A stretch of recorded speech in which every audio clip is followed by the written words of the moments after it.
And really, it's cutting insight into the generation at the time. I was living it. You know, this was telling my story. This was telling the story that so many of us were feeling at the time. As well, it did such a great job of holding up the mirror to this American generation that at this point we're at America is at the apex of its power. The Soviet Union has fallen, right? Boris Yeltsin has taken over. Our dreaded enemies of the Soviets at that point look like they're out of the game, right? It looks like we've totally beaten them. And here we are, this nation, at the peak, but yet we kind of don't know what the hell to do with ourselves. We really don't have any any real cultural content to fall back on. And this film really, really was willing to unflinchingly look at that. The two main characters, at one point, the main character, misogynistically, I think we can even agree, is angry at his girlfriend for how many blowjobs she's delivered. This is apparently what we now have to worry about, that we're not worried about nuclear Armageddon anymore. Is, oh my God, my girlfriend may have had some kind of sexual encounter before me, is apparently what, is what's going to go on. A total slacker generation, no plan. Hell, even the main character, it's supposed to be his day off, right? That's the cosmic joke of the entire thing, is all of these things are happening to him on a day when he agreed to come in and work for, because nobody else would work that day. And all these hassles befront him. As a matter of fact, the movie was supposed to have a darker ending when he premiered it. When he premiered it at the film festival, at the very end, a robber comes in and shoots him and kills him dead. Enough people, I think, thankfully said, you just can't end it on such a bummer. To him, it was just supposed to be the existential sort of joke, right? Like that it was just, hey, guy's not even supposed to be going to work and he dies at work at the end of the day. But he just felt he couldn't end it on such a bummer note, which I'm glad. I think in the end, it just really wasn't that kind of film. It didn't need to be that dark. But even the guerrilla filmmaking tactics of it, in the very beginning of the film, our main character Dante shows up and he can't get the shutters open on the windows because kids have jammed gum in the locks, right? That's the convention he has to write in. Reason being, he was filming the film at night after the Quick Stop was closed, right? In between, I don't know, somewhere between like midnight and 5 a.m. And he was supposed, the story takes place during the day. So they kept the shutters closed the whole time to never really get, to never give you that sense of time. The only time they have day shoots was when they were shooting outside. Ingenious, right? But keeping the location simple, keeping it mostly a dialogue film, not about camera movement and things of that nature. These were all the things that we really hoped we were going to be able to do as filmmakers. And it spoke to me. I don't think we ended up doing any of them. I don't, my generation was supposed to really lead this charge. And, he was really the only one to do it. And then to that extent, though, he ended up being picked up by the studio system. I'll end my little 10 minutes here with just the story of the fact of why I like the guy so much and why I still continue to admire his work and watch it, and really still encourage you to go on out and watch this film and have a laugh at it. He came to my film school. This was a guy who was not at all in film school himself, but he actually came and talked to us. We ended up watching an extended cut of Mallrats, and he talked for hours. Like, this guy literally came in. He could have just breezed in, breezed out, kind of laughed at us all for wasting our money on film school, but he really didn't. He was extremely kind and generous with his time, talked to us all about a lot of things, talked to us about his process and about what he was thinking about doing next, showed us a cut of his then new film, Chasing Amy, because he wasn't as worried about people taping stuff on their phones at that time. It was a rough cut, but I really liked it, with his friend Ben. And he had also was talking about, oh yeah, it's good. I'm up here in Boston and it's good. And I've been here a lot recently because I was helping my friends Ben and Matt make their little movie, which was Good Will Hunting. So, just this little, an interesting little crossroads of film and film history that, of course, a lot of people don't realize he was producer on Good Will Hunting and helped get the money for that film made, which of course launches two more major careers, right? And I just think it's just that hometown boy made good story that I do still so enjoy. And plus, the movie just still makes me laugh. It is so crude. It is so stupid. It is so, in some ways, such a waste of time that I really just embrace it. Like I say, so much of this Generation X love song, of a generation that didn't quite know where it fit into America, still doesn't quite know where it fits into America, and we're still trying to figure it out. But I felt, since I gotten that chance to finally launch a creative endeavor after a lifetime of wondering about it and thinking about it, I owed it to him just to give a little salute here. Tell you all to go back out and watch Clerks. Maybe one of his other films. Hopefully, Clerks 3 won't suck too bad. We really hope it doesn't. We hope it just continues that story that for our little generation and where it fits in. So that's my open love letter to Kevin Smith. I'm sure he's relaxing, like I just satisfied him somewhere. But I'm going with the probably not. I'm going with the blowjob theme here today. I'm just saying. I get that, but probably not. Probably not. No, most likely. But I mean that's definitely true. It's like he kind of it was the perfect movie for that time. Like it wasn't anything too highbrow or pretentious or thought through too much. Like it was just kind of what people needed. Like people kind of needed that coming off of all of the blockbusters of the 80s.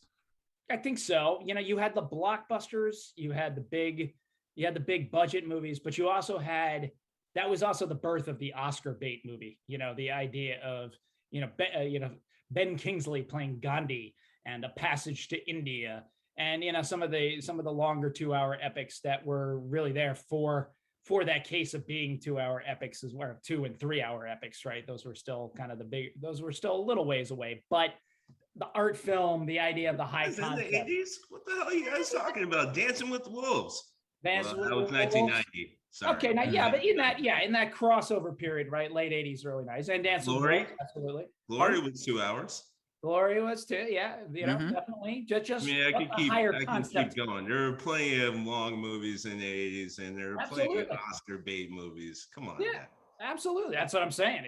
I thought it was a nice, as Greg was saying, it was kind of the fresh, kind of the palate cleanser, if you will, between such films. The idea of opening up and and in all seriousness. Two guys who, two of the main characters are drug dealers, one who never says a thing and one who never shuts up, right? That was precisely. That was, entirely the point of that, right? One of them comes in, singing a song about smoking weed. That he actually told us a story that he was supposed to be singing the Little Red Riding Hood song from the Looney Tunes. You remember that one? Remember that Looney Tunes? Nobody? I'm getting blank stares. Ooh, that's bad when I get. I'm trying, but no, I don't. There is maybe I'll let you keep singing it. Well, it's but he was supposed right, just keep going. He was supposed to be singing that song, but he had no idea either.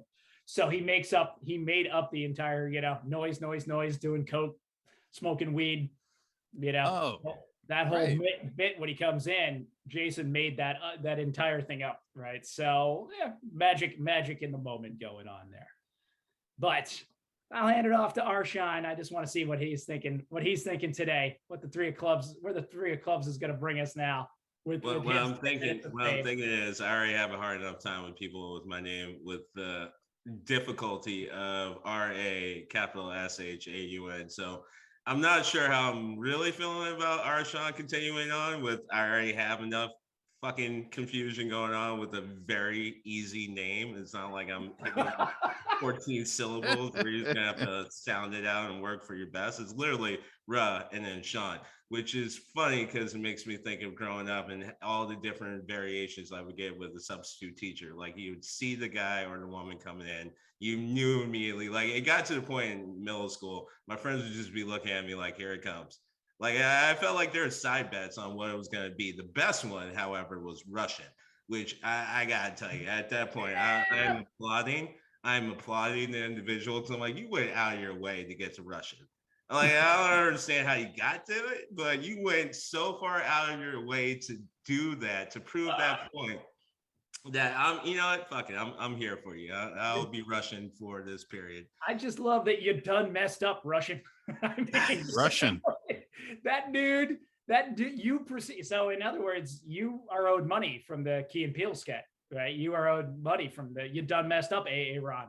It's I don't know if I owe money, but I do want to reevaluate the people I've been around growing up and wondering if at any time they were somewhere in the background. And which makes me think of the topic at hand, right? We're talking about Clerks. So for all of us and all these things that we talk about, there's always a personal entry that brings it into it. And for me and Clerks, it makes me think of kind of, at least overall, two sort of things, right? So first one is Clerks makes me think about personal growth, and the other one makes me think of choice, right? So in the personal growth thing and how it kind of always connects to these weird things back and forth is, as Josh pointed out, there's a very integral scene in Clerks where the main character is upset about his girlfriend and her past. And it's funny because when I watched it, I was, I think, 15 years old, and I was watching with a group of similarly aged individuals. I think the oldest person was maybe early 20s because we watched it in at camp. And I'll get to how cool that was and all the cultural phenomenons that actually meant, because there's a level of scarcity that made this movie a little bit more of like getting a renegade tape, you know, something that was sort of contraband, and to actually get it, to be able to watch it wasn't as easy as sometimes we think about when we look back in the past and think about how we were watching any sort of media piece. But anyway, so as we pointed out, the main character Dante is upset with his girlfriend Veronica for her actually finally telling him, or not finally, but just sharing her past, which is her past, and has nothing to do with him. And that was her basically counterpoint and argument back to him. And at 16, yeah, I'm feeling like Dante.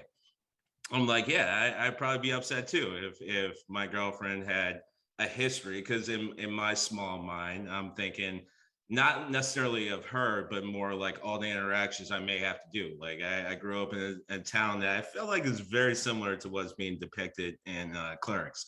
Matter of fact, that Quickie Mart, I had to like think multiple times, had I actually been in that? Because there were so many different stores that were littered throughout my town that I grew up in Massachusetts, Framingham, that looked just like that, down to the shutters.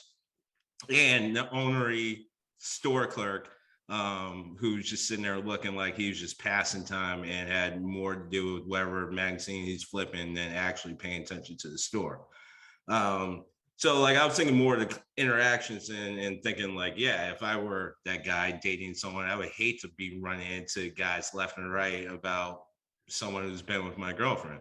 And again, that's very small minded. And when I say growth, I like to think that I had grown to the point of understanding Veronica's point earlier than what I'm about to say, but who knows? I'm trying to grow every day, and I'm not necessarily proud of saying what I'm about to say, or any of this, but I just want to be honest and talk about growth. There's weirdly enough a scene in a totally different media entity, the show Scandal, where I'm not going to waste a lot of time and talk about all the plot, but basically in this scene, the character, which is the president's daughter, is in trouble because there is information and stories and stuff like that going around on the fact that she was involved in a threesome. And it was two guys, one girl, she was a girl, and that quote unquote what was being shared on social media in this show was that she got Eiffel Tower. And the dad was super fucking, who was the president, super pissed and all this. And finally, the crux of the conversation comes down to him saying, how did you let them do this to you? And she shot back, what makes you think I didn't do it to them? And that fucking blew it out of the water. At that point, I felt super fucking bad, stupid, and like small, and all these bad